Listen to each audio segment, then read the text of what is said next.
Tonight on Connecticut's news station, it is back to school in New Haven. A look at the district's goals for the year to combat absenteeism. If you saw homes on wheels in Hartford today, your eyes weren't deceiving you. We'll tell you where they were being moved and why next. So many moving parts in Seymour and just one shared goal. The relief efforts here continue. I'm Jim Altman. That story ahead on the Fox 61 News. It's dinner time in Wethersfield, where the pizza is good, even if it's a few hours old. I'm Matt Karen reporting. We'll take you inside for the grand opening of Sally's. Now at 6, this is Fox 61, Connecticut's news station.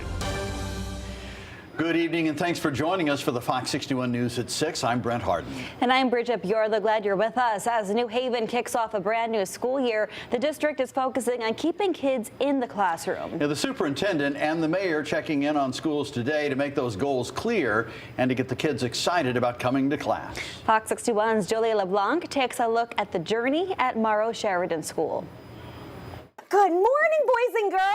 An electric energy to start off a new school year in New Haven. School is better with you! School is better with you! Mayor Justin Elliker and Superintendent Dr. Madeline Negrone carrying on a long-standing tradition, stopping by classrooms here at Morrow Sheridan School to check in on the kids, get them excited to learn, and check a few goals for the district off their list. Even though it was hard to wake up early, look, you're here today. So I want to say thank you, because we want you here every single day. Now, Dr. Negrone says some of the focuses this year are literacy, cutting down on absenteeism, making sure the kids come to class, and focusing on the culture and climate in all the schools. We want kids in school, and we want to make sure that we support families that maybe are struggling for some reason to get their kids in school. This after 37.5% of New Haven school children were chronically absent last year, meaning they missed 10% or more of class time. It's partly why Dr. Negrone is determined to make this a place everyone wants to be. And we know all of those things are connected, right? When a kid feels engaged, we know it will strengthen attendance, and we know it will lead to strong academic outcomes. Something third grade teacher Julia Anthony and her students know all too well. They're below grade level in most things because they're not here. So you have to be here to learn the things. The skills are built upon each other. So if you're not here, you're not learning the basics. It's sad. I cry to go to school sometimes because I don't like being absent. That's how much I love school. So as fourth grader Nevaeh Rivera jumps into some new skills. Fractions and division. I really need to learn on that. She wants her classmates to know this is the place to be. I would tell them to keep on going because their progress can be very good. Give me 5, yes. In New Haven, Julia LeBlanc, Fox 61, Connecticut's news station. All right, thank you, Julia. There was one big headache in New Haven today. More than a dozen school buses were vandalized. Officials say 20 buses were found to have broken windows this morning. Those buses are owned by the company First Student. Officials tell us there were no significant delays to bus routes, and there's no word on who's responsible for that vandalism. In Berlin, students are not just adjusting to a new school year, but a new cell phone policy as well. This year, Berlin high school students will put their phones in a big box at the start of each class. The goal, well, is to avoid distractions. Governor Ned Lamont and Education Commissioner Charlene Russell Tucker spoke with students about the changes. Some students said they don't mind the policy because they feel focused during class instead of constantly reaching for the phone. Lamont says he is looking forward to seeing how this new rule plays out. This is local education here in the state. So every superintendent's going to do their own thing. But I think you're finding that most of the schools are following the lead of the Berlin Redcoats. You know, more in the elementary, K through 8, maybe a little less restrictive in the high schools. Governor Lamont says this is a policy he would like to see implemented in other districts. Let's get a check on the forecast. Much cooler out there today. Feels a lot more like fall, but will it last? Yeah, Chief Meteorologist Rachel Frayne joining us now. Rach, how about it? Yeah, we got a whole nother day just like it tomorrow with low humidity. I do think the humidity tries to creep back in again by this weekend, and that's when we're also timing out the chance for some showers. And the timing of those showers has been pushed back a bit, which we're going to talk more about in just a moment. But temperatures today in that comfy territory, upper 60s for Waterbury, mid 70s for the New Haven area. We have been stuck in a lot of those clouds, except for northeastern Connecticut, where you're seeing lots of sun, and it's been sunny pretty much all day in Boston, but we are in the lucky few that have kind of been stuck between an easterly flow bringing us more moisture and a stalled frontal boundary to the south. There are numerous showers to the west of us. Most of this will end up missing us. There's the slightest chance for an isolated shower or sprinkle with overnight lows in the 50s to near 60 degrees. So it's going to be a nice, refreshing start to the day tomorrow. I know the kids at school enjoyed today's weather over yesterday. So early in the morning at the bus stop, there is a slight chance for a sprinkle. Other than that, we're looking at temperatures in the 50s to near 60, and it should be brighter as we head through the midday and into the afternoon with highs in the 70s. So a really beautiful finish to the work, and for some, the first school week. As we head into the weekend, we are timing out some rain. Your full forecast coming up in just a bit.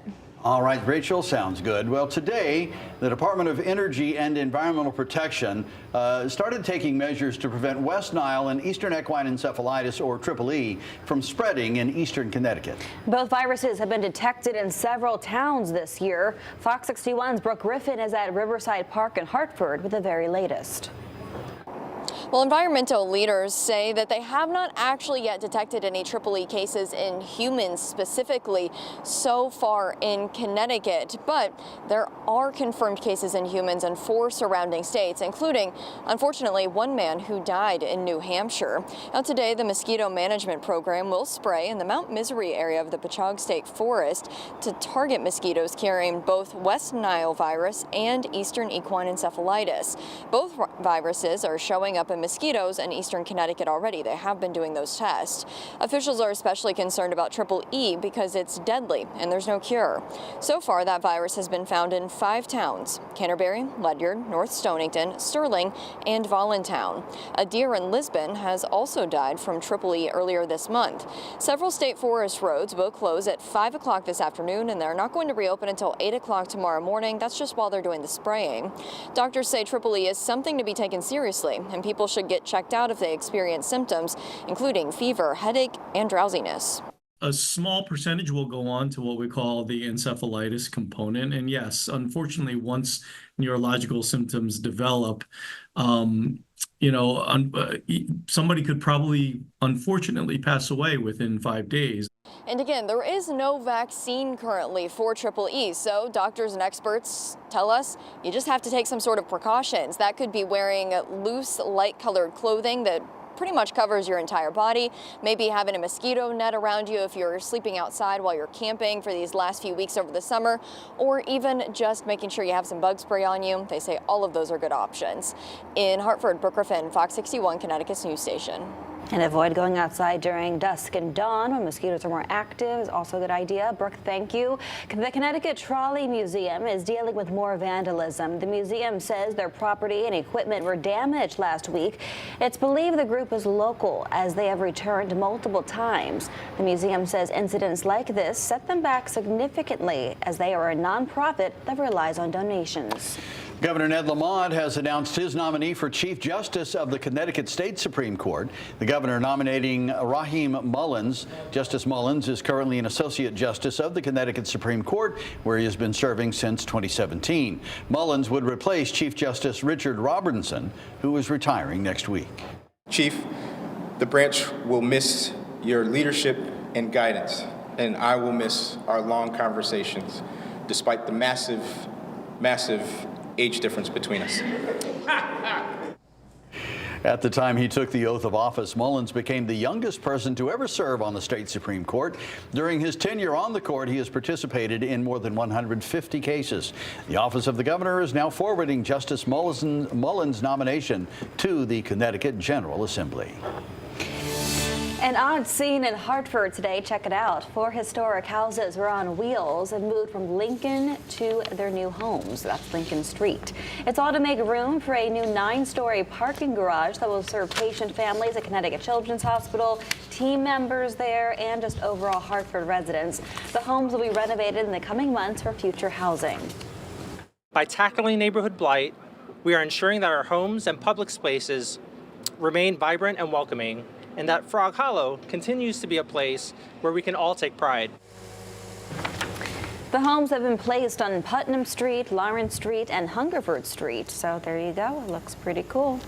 And in other news today, minutes ago, a New Haven Classic opened its doors in the capital area. Yeah, Sally's of Eats is bringing its secret ingredients and recipes to Wethersfield now, and it's the first of several new locations planned. Fox 61's Matt Karen is there to give us a taste of the action. Matt?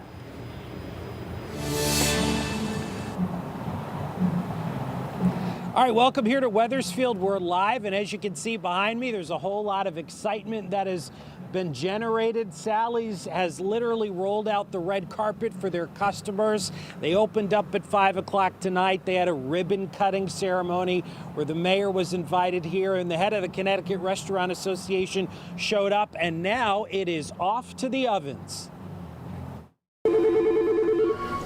Thank you for calling Sally's of Eats in Wethersfield. This is Allie speaking. How can I help you? A slice of New Haven, nice and hot, in Wethersfield. Welcome to Sally's. Come on in. It's where the secret's in the sauce. We are heavier on the sauce. Our sauce really shines through. And a slice of Connecticut history is baked into every bite. We started off on Worcester Street in New Haven in 1938. Sal Consiglio and his wife opened up a pizzeria from a bakery and just brought their passion of pizza with them and spread it across all of Worcester Street in New Haven. Sally's a Pizza, or rather, a Beats. Thursday marked the grand opening along the heavily traveled Silestine Highway. A blend of modern style and traditional taste. We pat every pie to order just the same way Sal did it. Everything moves on over to our dresser station over here. On its way to the star of the show, the coal-fired oven, baked at just over 700 degrees to get Sally's signature crispy chew. Char is our signature cooking method on here. Fox 61, now a part of Connecticut pizza history, sampling the first pie ever out of the oven. And we should explain to people it's missing a slice because our camera guy Alex couldn't wait. He already had to try it. The consensus? Magnifico. Mangia. You can put all kinds of crazy toppings on a pizza. That's right. And people love that. But if you do the crust right, and if you do the sauce right, it's done. Game over. 100%. So back out here live, they took 3 years to open this location, highly anticipated, and Sally's isn't going to stop here. They tell me that they're working on opening up more locations in Farmington, Newington, and South Windsor. And I can't let you guys go without introducing you to Kenny, AKA CT Pizza Man. You can find him on Instagram. And Kenny, it's so fascinating. You and I were talking. You tried the pizza here at Sally's. This guy has eaten pizza, by the way, for 2,604 days in a row. Yep. 7 years of constant pizza. Every day. All right. How was this pizza? This is top tier beats. It's just like New Haven. Can't beat it. What was so good about it? Oh, it's that char. That char is right there. That sweet sauce and the top of the mozz. Can't go wrong. Here's that pressing question. Everybody out there is asking this. Are you sick of pizza? Not a day in my life. What? Are you serious? Love it. Wow, that is some dedication. Got to be good for you. Thanks for joining us, Kenny. Appreciate it. So, hey, if he endorses it, it's got to be good, right? He's eaten pizza for so long. Kenny's from Griswold, by the way. But stop on down. They're open now. Dinner only tonight. They're taking reservations for the rest of the week. For now, we're live here in Wethersfield. Matt Karen, Fox 61, Connecticut's news station. All right. Thank you, Matt.